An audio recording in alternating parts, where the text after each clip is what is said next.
Hi, it's Amal and I'm back with another video. First of all, youngsters watching this have no right to judge their parents for watching this. This is Grand Cardone, this is Tai Lopez, and this is Dan Lok. So, who are these people? Even if their names are not familiar to you, I can say with some amount of certainty that to the 90% of people who are watching this video, their faces might be familiar. These guys are everywhere over the internet, selling you the dream, the shortcut to success and wealth. So, who are they? In their own words, they are incredibly successful businessmen and business mentors, but a more realistic label for them would be successful marketers. So, what do these guys sell? What do they market? Is it any kind of product, any services? Definitely not. What they sell is their supposed knowledge. See, almost all of the advertisements that they put out exhibit everything you could ever hope to achieve: a big mansion, a lifetime of travel, expensive sports cars, little to no work, all of which they claim is within arm's reach of anyone who is interested. Now, don't get me wrong, for the most part, the props that they use for their ads are not fake. Most of them are indeed millionaires and billionaires, which is precisely why it is so easy for them to fool a lot of us. As I have understood it, the marketing techniques of these gurus follow three basic steps. The first step involves establishing your credentials. Now, this step in itself is not controversial in any way. Almost all of us have to establish our credentials, be it any avenue of life. But what is so peculiar about these fake gurus and how they establish their credentials is how they go about it. You see, they don't exhibit their expertise, their portfolio, their experience, or even their degree for that matter. What they exhibit is their wealth: huge mansions, an army of private jets, expensive sports cars, and more often than not, a couple of beautiful models in their arms. And all of these tempting images and videos is accompanied by a tagline: you can have this too. The second step involves setting the bait. To get to where they are right now, all you have to do is enroll in a course that they are offering. And they are very cunning when it comes to how they offer this course. And more often than not, the initial course or the beginner course will be free of cost. So a potential victim who is tempted by everything that was shown earlier have nothing to lose by clicking on that link and enrolling in a free course. There is also another clickbait tagline that is frequently used with these courses, and that is how you need little more than a working computer or a working private internet to get started. And so just try to imagine how exciting all of this will sound to someone who dreams of being a millionaire. And it is that irrational hope, that wild dream, that is exploited so carefully and so cunningly. The third step is trapping the prey. You see, the free course that they offer initially is more like the spoonful of ice cream that they give you as a taster. They will provide you enough, the most basic principles or the most basic step of what it will take to start a business, enough to tempt you into thinking that starting a business of your own and becoming a millionaire is a real possibility. And of course, to explore further, to gain more knowledge, you will have to enroll in a paid course.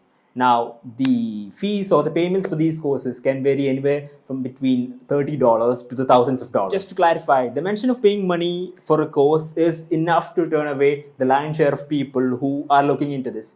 But even 10 people out of 100 do sign up for the paid course, then these fraudsters end up making a profit. So one can ask, what is wrong with sharing your information for a price? There is nothing inherently wrong with packaging the knowledge that you have and sharing it for a price. It is simply putting a value to the amount of knowledge that you possess. But the reason why I say that this is such a big scam is the way in which these fraudsters go about sharing their knowledge.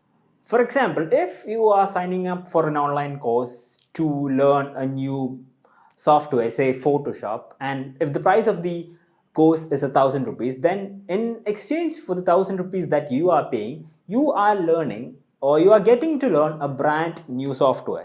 But when Tai Lopez sells you a foundation course called 67 Stems for $42, in which he claims that you will learn everything he knows about health, wealth, and money, then you don't really know what exactly you are getting in return for your money. When you are dishing out exorbitant amounts of money for a product, then it is very reasonable to expect a guarantee for the same. But with the courses and with the knowledge that these guys are selling, you will never have that. I suppose the same can be said of private engineering colleges as well, I guess.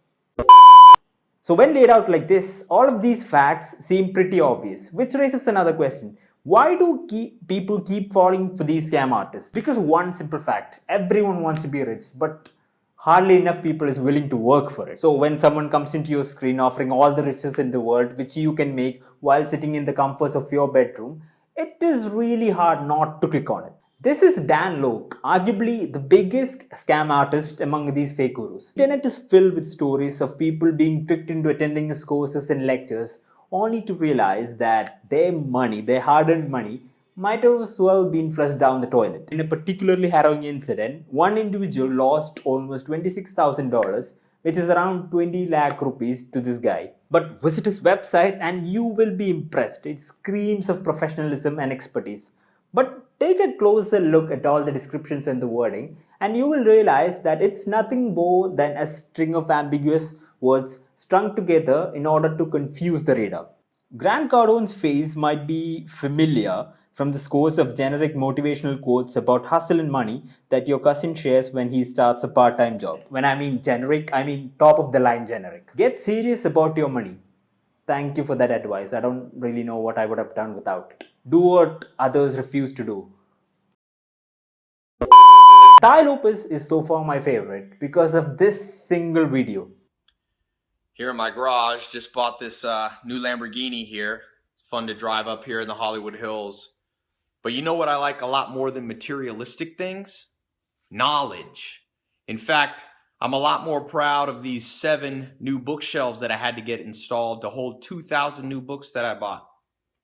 It's like the billionaire Warren Buffett says, the more you learn, the more you earn. I have so many questions. Firstly, who keeps their books in a garage? Secondly, why is a garage with a Lamborghini so small? Thirdly, why buy such an expensive car if you don't value materialistic things?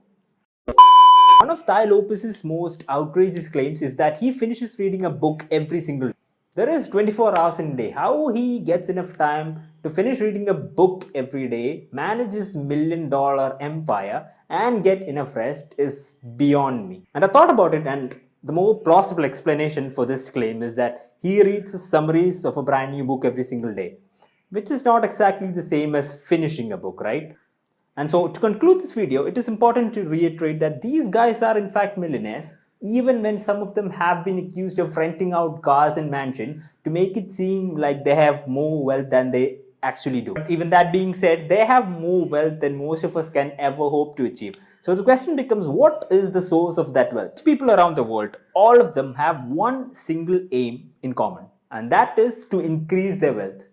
For a millionaire or a billionaire, there is no such thing as an adequate amount of assets. So the question that you need to ask yourself is this: why would they spend so much time helping others, assisting others, or sharing their knowledge when this time is much better spent in working to expand their own personal portfolios? Or why would they risk creating a potential competitor out of their students? Is it because of the goodness of their heart? Definitely not. It's because the courses that they offer and their mentorship is their biggest source of income. They are making money off people's gullibilities, using their dreams as a leverage. A lot of facts and opinion that I mentioned in this video stands true for most self-help books and multi-level marketing schemes that are out there.